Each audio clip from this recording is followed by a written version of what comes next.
ನಗರದ ಜಿಲ್ಲಾ ಪಂಚಾಯತ್ ಸಭಾಂಗಣದಲ್ಲಿ ಗ್ರಾಮೀಣ ಕುಡಿಯುವ ನೀರು ಮತ್ತು ನೈರ್ಮಲ್ಯ ಇಲಾಖೆ, ಗ್ರಾಮೀಣಾಭಿವೃದ್ಧಿ ಮತ್ತು ಪಂಚಾಯತ್ ರಾಜ್ ಇಲಾಖೆ, feedback foundation, world bank group ವತಿಯಿಂದ ಹಮ್ಮಿಕೊಂಡ ಗ್ರಾಮೀಣ ಪ್ರದೇಶದಲ್ಲಿ ಕುಡಿಯುವ ನೀರು ಸರಬರಾಜು ಯೋಜನೆಯ ಸುಸ್ಥಿರ ಕಾರ್ಯಾಚರಣೆ ಮತ್ತು ನಿರ್ವಹಣೆಯ ಸಾಂಸ್ಥಿಕೀಕರಣವನ್ನು ಹೆಚ್ಚಿಸುವುದು ಕುರಿತು ಜಿಲ್ಲಾ ಮಟ್ಟದ ದೃಷ್ಟಿ ಮತ್ತು ಕ್ರಿಯಾ ಯೋಜನೆ ಕಾರ್ಯಾಗಾರವನ್ನು ಹಮ್ಮಿಕೊಳ್ಳಲಾಗಿತ್ತು. ಜಿಲ್ಲಾ ಪಂಚಾಯತ್ ಉಪ ಕಾರ್ಯದರ್ಶಿ ಶಶಿಕಾಂತ್ ಶಿವಪುರೆ ಅವರು ಉದ್ಘಾಟಿಸಿ ಮಾತನಾಡಿದರು. ಗ್ರಾಮೀಣದಲ್ಲಿ ಸ್ವಚ್ಛತೆ, ಆರೋಗ್ಯ ಮತ್ತು ಕುಡಿಯುವ ನೀರಿನ ನಿರ್ವಹಣೆಗೆ ಸಾಕಷ್ಟು ಶ್ರಮಿಸಬೇಕಿದೆ. ಪ್ರಮುಖವಾಗಿ ಕುಡಿಯುವ ನೀರಿನ ಕುರಿತು ಜನರಿಗೆ ಜಾಗೃತಿ ಮೂಡಿಸಬೇಕು. ಜೆಜೆಎಂ ಯೋಜನೆಯಡಿ ಮನೆಗಳಿಗೆ ನಳ ಸಂಪರ್ಕ ಒದಗಿಸಿ ಮೀಟರ್ ಅಳವಡಿಸಿದೆ. ಈ ಬಗ್ಗೆ ಜನರಿಗೆ ಜಾಗೃತಿ, ತಿಳುವಳಿಕೆ ಇಲ್ಲ. ಪ್ರತಿ ಮನೆಗೆ ಶುದ್ಧ ನೀರು ಒದಗಿಸುವ ಯೋಜನೆಯಾಗಿದ್ದು, ನೀರಿನ ಮಹತ್ವದ ಬಗ್ಗೆ ಜಾಗೃತಿ ಮೂಡಿಸುವ ಕೆಲಸ ಮಾಡಬೇಕು ಎಂದರು. ಗ್ರಾಮಗಳಿಗೆ ಶುದ್ಧ ಕುಡಿಯುವ ನೀರು ಸಮಸ್ಯೆ ಹೆಚ್ಚಿದ್ದು, ಜೊತೆಗೆ ನೀರಿನ ನಿರ್ವಹಣೆ ಕುರಿತು ಜಾಗೃತಿ ಕೊರತೆ ಇದೆ. ಇದನ್ನು ನಿವಾರಣೆ ಮಾಡುವ ಮೂಲಕ ಮುತುವರ್ಜಿ ವಹಿಸಿ ಕೆಲಸ ಮಾಡಲು ಕಾರ್ಯಾಗಾರ ಏರ್ಪಡಿಸಿದ್ದು, ಮಾಹಿತಿ ಪಡೆದುಕೊಂಡು ಉತ್ತಮವಾಗಿ ಕೆಲಸ ಮಾಡಬೇಕು ಎಂದು ತಿಳಿಸಿದರು. ಇಂಪ್ಲಿಮೆಂಟ್ ಮಾಡಬೇಕಾದ್ರೆ ಇನ್ಫ್ರಾಸ್ಟ್ರಕ್ಚರ್ ಆಲ್ರೆಡಿ ಕ್ರಿಯೇಟ್ ಮಾಡಿದೀವಿ, ಬಟ್ ಅದನ್ನ ಮೇಂಟೈನ್ ಮಾಡಬೇಕಾದ್ರೆ ಸಮುದಾಯದ ಸಹಭಾಗಿತ್ವ ಆಗಲಿ ಮತ್ತು ಇಲಾಖೆಗಳ ಮಧ್ಯೆ ಸಮನ್ವಯತೆಯನ್ನು ಸಾಧಿಸೋದು ತುಂಬಾ ಅತ್ಯಂತ ಅವಶ್ಯಕತೆ ಅಂತ ಇದೆ. ಅದನ್ನು ಮನಗಂಡು ರಾಜ್ಯ ಸರ್ಕಾರ ವಿಶ್ವ ಬ್ಯಾಂಕ್ ಪ್ರಾಯೋಜಿತವಾದ ಒಂದು ಕರ್ನಾಟಕ ಸುಸ್ಥಿರ ಗ್ರಾಮೀಣ ಸರಬರಾಜು ಕಾರ್ಯಕ್ರಮ ಅಂತ ಹೇಳಿ ಒಂದು ಕಾರ್ಯಕ್ರಮ ತಗೊಂಡು ಬಂದಿದೆ.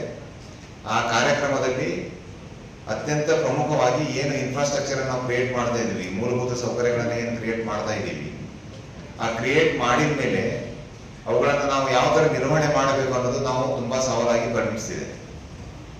ಆ ಸವಾಲನ್ನ ನಾವು ಮೆಟ್ಟಿ ನಿಲ್ಲಬೇಕಾದ್ರೆ ಇಡೀ ರಾಷ್ಟ್ರದಲ್ಲಿ ಇದು ಪ್ರಪ್ರಥಮ ಕಾರ್ಯಕ್ರಮ.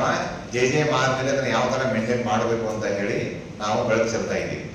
ಅದಕ್ಕೆ ಸಂಬಂಧಪಟ್ಟಂತೆ ನೆಕ್ಸ್ಟ್ ನಾನು ಸೆಷನ್ ಅಲ್ಲಿ ತಮಗೆ ಒಂದು ಅರ್ಧ ಗಂಟೆಯಲ್ಲಿ ತಮಗೆಲ್ಲರೂ ತಿಳಿಸ್ಕೊಡೋಕೆ ಪ್ರಯತ್ನ ಮಾಡ್ತೀನಿ. ದಯವಿಟ್ಟು ತಾವೆಲ್ಲರೂ ಈ ತರಬೇತಿ ಕಾರ್ಯಕ್ರಮದಲ್ಲಿ ತಮ್ಮ ಎಲ್ಲ ದೈನಂದಿನ ಕಾರ್ಯಗಳನ್ನ ಹೊರಗಿಟ್ಟು ಈ ಕಾರ್ಯಕ್ರಮ ಉದ್ದೇಶಗಳು ಮತ್ತು ಯಾವ ರೀತಿ ತಾವು ಇಲಾಖೆಗಳ ಮಧ್ಯೆ ಸಮನ್ವಯ ಸಾಧಿಸಬೇಕು ಅನ್ನೋ ಬಗ್ಗೆ ತಾವೆಲ್ಲರೂ ತಿಳ್ಕೊಳ್ಳೋಕೆ ಪ್ರಯತ್ನ ಮಾಡಬೇಕಂತ ಹೇಳಿ ನನಗೆ ಮಾತಾಡೋಕೆ ಅವಕಾಶ. ಜಿಲ್ಲೆ ಮಹತ್ವಾಕಾಂಕ್ಷೆಗೆ ಒಳಪಟ್ಟಿದ್ದು, ಸಾಕಷ್ಟು ಪ್ರಮಾಣದಲ್ಲಿ ಅಭಿವೃದ್ಧಿ ಕೆಲಸ ನಡೆಯುತ್ತಿವೆ. ಜಿಲ್ಲೆಯಲ್ಲಿ ರಾಯಚೂರು ಕುಡಿಯುವ ನೀರಿನ ವಿಚಾರವಾಗಿ ರಾಜ್ಯ ಮಟ್ಟದಲ್ಲಿ ಚರ್ಚೆಯಾಗುತ್ತಿದೆ. ಕುಡಿಯುವ ನೀರಿನ ಸಮಸ್ಯೆ ಕುರಿತು ರಾಯಚೂರನ್ನು ಉದಾಹರಣೆಯಾಗಿ ತೆಗೆದುಕೊಳ್ಳುತ್ತಿದ್ದಾರೆ. ಈ ಹಿಂದೆ ಜಿಲ್ಲೆಯಲ್ಲಿ ಕುಡಿಯುವ ನೀರಿನ ಸಮಸ್ಯೆಯಿಂದಾಗಿ ಸಾಕಷ್ಟು ಅನಾಹುತಗಳು ಸಂಭವಿಸಿವೆ. ಸರ್ಕಾರ ಎಚ್ಚೆತ್ತುಕೊಂಡು ಕುಡಿಯುವ ನೀರು ಸರಬರಾಜು ಕುರಿತು ಕಟ್ಟುನಿಟ್ಟಿನ ಆದೇಶ ನೀಡಿ ಕ್ರಮ ವಹಿಸಿದ ನಂತರ ಗ್ರಾಮೀಣದಲ್ಲಿ ಉತ್ತಮ ಕೆಲಸ ಮಾಡಿ ಕುಡಿಯುವ ನೀರಿನ ಸಮಸ್ಯೆಯಾಗದಂತೆ ನೀರು ಸರಬರಾಜು ಮಾಡಲಾಗುತ್ತಿದೆ ಎಂದರು. ಗ್ರಾಮೀಣ ಕುಡಿಯುವ ನೀರು ಮತ್ತು ನೈರ್ಮಲ್ಯ ಇಲಾಖೆಯ ಆಡಳಿತ ವಿಭಾಗದ ಉಪ ಕಾರ್ಯದರ್ಶಿ ಜಾಫರ್ ಸುತಾರ ಮಾತನಾಡಿ, ಕುಡಿಯುವ ನೀರು ಸರಬರಾಜು ಯೋಜನೆ ವಾಸ್ತವ ಸ್ಥಿತಿಯ ಬಗ್ಗೆ ಮಾಹಿತಿ ನೀಡಿದ್ದಾರೆ. ಸರ್ಕಾರ ಮತ್ತು ಇಲಾಖೆಯ ಮೇಲಿನ ಮಹತ್ವ ಜವಾಬ್ದಾರಿ ಇದೆ.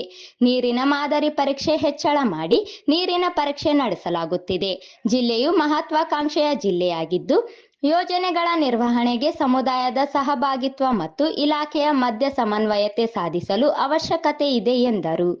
ಸರ್ಕಾರ ವಿಶ್ವ ಬ್ಯಾಂಕ್ ನೆರವಿನೊಂದಿಗೆ ಕಾರ್ಯಕ್ರಮ ರೂಪಿಸಿ ಮೂಲಭೂತ ಸೌಕರ್ಯಗಳ ನಿರ್ವಹಣೆಗೆ ಸವಾಲುಗಳನ್ನು ಮೆಟ್ಟಿ ನಿಲ್ಲಲು ಕಾರ್ಯಾಗಾರ ಉದ್ದೇಶವನ್ನು ತಿಳಿದುಕೊಂಡು ಶ್ರಮ ವಹಿಸಿ ಕೆಲಸ ಮಾಡಬೇಕು ಎಂದು ಹೇಳಿದರು.